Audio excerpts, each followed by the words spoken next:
For today's video, samahan nyo kami sa Mystic Mountain. Sobrang lapit lang nito sa bahay. Mga 50 na tumbling, ganon.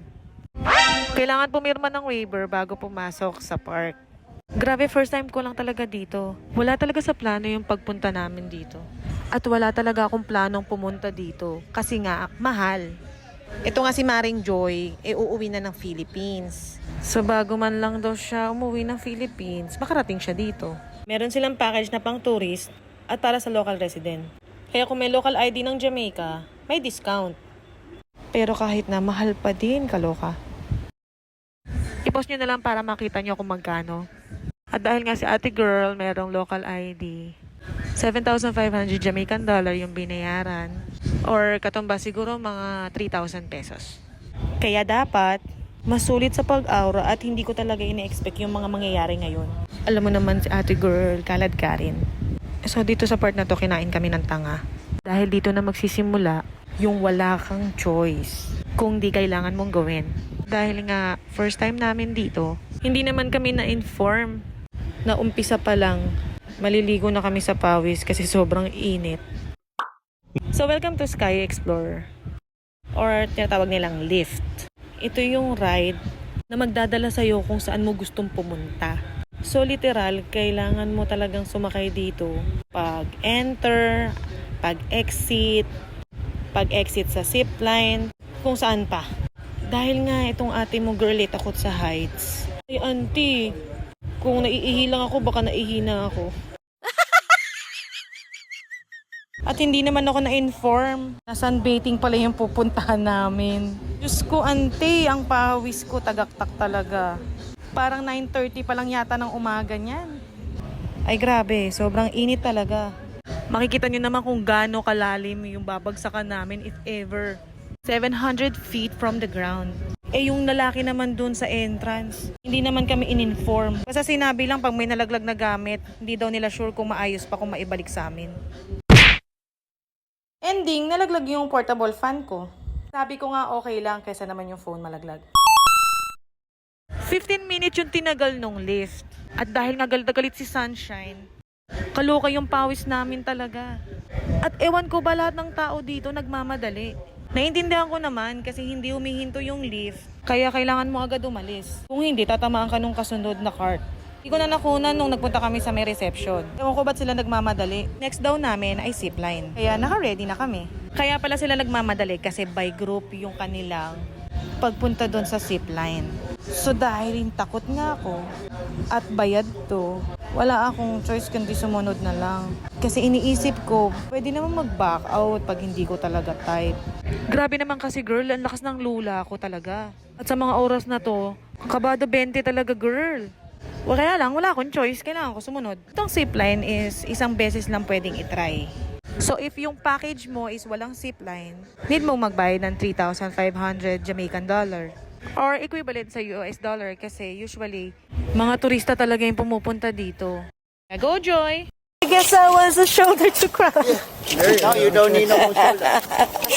I don't need you anymore. Yeah. O diba, pakanta-kanta pa ako pero kabadong-kabado talaga ako ng mga panahon na yan.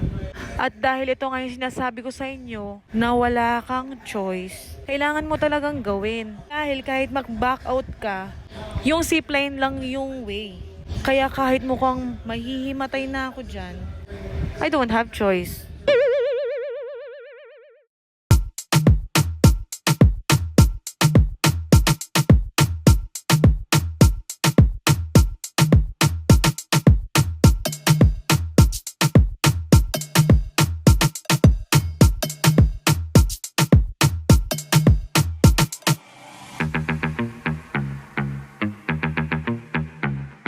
O diba, mutla si ate girl.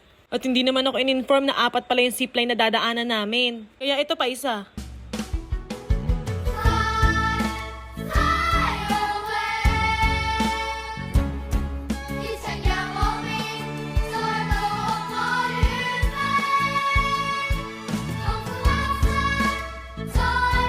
Fast forward. Sa puntong to, hindi ko na talaga alam kung anong nangyayari sa akin. Kung totoo ba to, kung buhay pa ba ako, o ano. In fairness, na-enjoy ko talaga yung zipline. Hindi ko na-imagine na ganun pala kasaya dun. So, marirate ko siya ng 10/10. Wow. At definitely, uulit ako. The second ride, try naman natin yung bobsled. Isa pa to sa na-enjoy ko talaga. Lalo na kung mahilig ka sa adrenaline rush at speed. Kaya lang nabitin ako. Kasi kala ko pag akyat ng hill, meron pang pababa. Pero yun na pala yung end. Pero i-rate ko to ng 9/10. Lalo na nakakuha ko ng magandang photo. After 6 times na pagtatry. Kasi nga, only naman. Diba, subsob? Diba ang saya doon sa picture? Imagine ilang beses naman kasi umulit. Wow! Next naman, going to try the ragamuffin. Di naman halata yung pawis sa likod ko, diba? At sobrang init naman talaga. Aura-aura ka pa dyan, girl. May naghihintay na aalog sa buong pagkatao mo. Hindi na ako nakakuha ng clip nung sumakay kami sa ride. Ewan ko ba, para na lang hinaluka yung buong pagkatao namin. Good thing may picture. Judge nyo na lang kung ano yung tsura ko dyan. I-rate ko tong ride na to siguro mga 6/10. Ewan ko ba, naalog talaga yung ulo ko dyan. Kaya napagdesisyonan muna namin kumain. Nag-order kami ng pizza, ng slushy kasi sobrang init talaga. Sa puntong to, nagutom talaga ako. Di ba, ang bilis kong umuya? Hindi pa rin kasi ako nagbe-breakfast dahil ang aga nga namin umalis.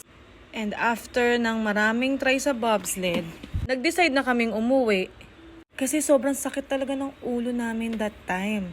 Alam mo yung feeling na sobrang bagal ng lift. Kaya binilisan ko na lang ulit. Di ba ending dun din kami sasakay? Sa mga puntong ito, pagod na talaga yung katawang lupa namin.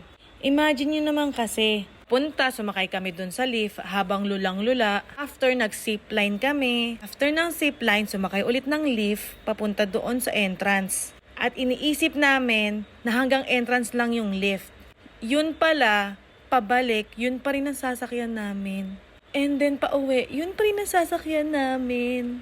Pero kidding aside, overall rating ko dito sa place na to, siguro mga 9/10. Meron din nga pala ditong infinity pool na may water slide. Pero hindi na namin naisip mag-swimming. Kasi adventure talaga yung pinunta namin dito. Maka-adventure, kala mo talaga matapang, no? But still, conquer ko yung fear ko. And if given a chance, babalik ako dito. Basta libre ulit. So yun nga, sige na, bye.